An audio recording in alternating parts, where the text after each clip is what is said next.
sister, what have you done? Oh, hey, little sister, who's the only one? All right. We got, is it William? Yeah, hey. How you doing, William? Hey, pretty good. First of all, I mean, I really like you guys' show. Thanks. I have a question about prayer. And you called the right people. My question is, why do people pray? I mean, when I talk to theists, they all say practically the same thing, that is it some type of communication to their God or something.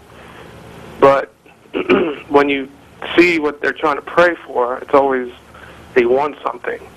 You know what I mean? I see that. Do you want me to put on my Christianity hat and tell you from a Christian perspective what I would say? Oh, okay. Wait, that's your... Okay. Well, I mean, in other words, what I'm saying is if they really know that there's some type of God or something. I as somebody who used to pray, and as somebody who's known a lot of people that pray, it's one of the things I've thought about a lot. I mean, we can try to be amusing and say prayer is just talking to yourself, but you're asking a much more important question, which is why do people pray? And when we do studies on prayer, we find that prayer doesn't actually work, at least intercessory prayer. It's at a rate equivalent to chance. But if you think about it, let's say, let's get this down to like the basic level. You've lost your car keys.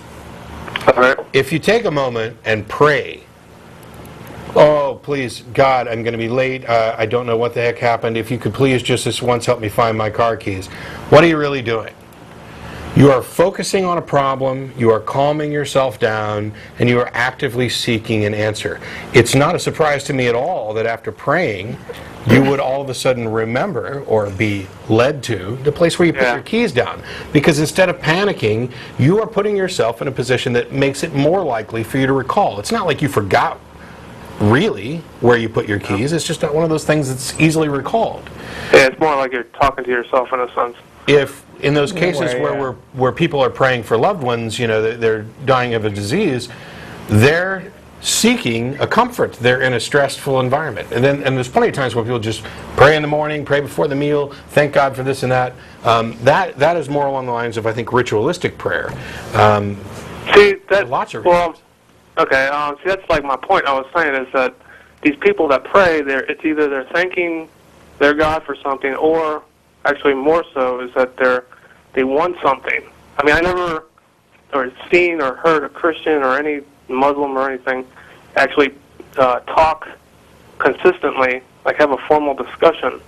Because that's what they're saying, is that prayer is some type of communication with their God. From what I understand, prayer seems to be an effort to influence God's decision. I mean, it's not that God doesn't have his omnipotent, all-knowing plan. It's just that there are details of what could happen next, and God really likes a little ass-kissing.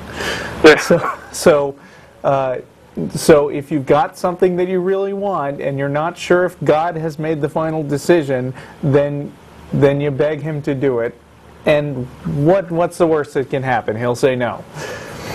Yeah. That's my cynical take on prayer. Yeah, okay. I think, you know, if you're looking at it, if you're trying to find some deeper meaning, then rather than studying religion, although I'm in favor of studying religious history, the philosophy of religion, the psychology of religion, you can study philosophy, psychology, sociology, anthropology, those types of things to find out who we are. Because the reason people pray is based on who we are, why we do the things we do. We are often selfish, confused. We rely too much on inference and induction. We are incredibly poor in our ability to use logic to discern the events. We're great at it in one respect, in that we've managed to get better at it and survive. But by getting better at it, we've also convinced ourselves that we're so rational and so thinking that we'll fall for anything as long as it's phrased right, as long as it has, for example, come from a position of authority, because we are tuned from birth to accept the instructions of authority. You are geared to essentially mind your parents, because then it's a really good idea. They know about the dangers in the world, and it's worthwhile to trust them. So we're geared that way. It just doesn't always wear off. It's the after effects of child rearing. Yeah. that's pretty much all I had. Okay. See what you guys thought about that. Cool.